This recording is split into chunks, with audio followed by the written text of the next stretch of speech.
Wa gayud magpalupig ang 24 anyos nga Talisaynon nga nanghakot og tulo ka mga medalya sa duwa nga table tennis sa second C-DEF Games sa Jakarta, Indonesia.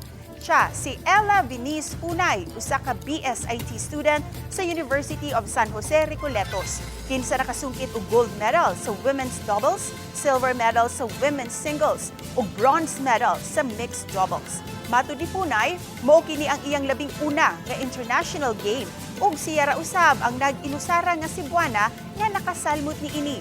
Nagsugod siya pagkahilig sa table tennis dihang 12 anyos pa siya. Diin usa siya sa tigkuha og bola hangtod nga gihatagan siya og higayon nga makaduwa. Sa iyang kahimtang isip miyembro sa deaf community, ang pagsalmot sa duwa naghatag kaniya og confidence ug paglaom sa kinabuhi. Plano niyang salmutan ang umaabot nga Asian Games ug ang Deaf Olympics. And to those athletes nga nangandoy mo compete one day, believe in yourself lang jud. Train hard, give your best, and stay focused lang jud sa imong goals.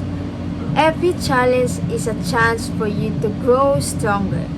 Learn from every match, win or lose, never give up.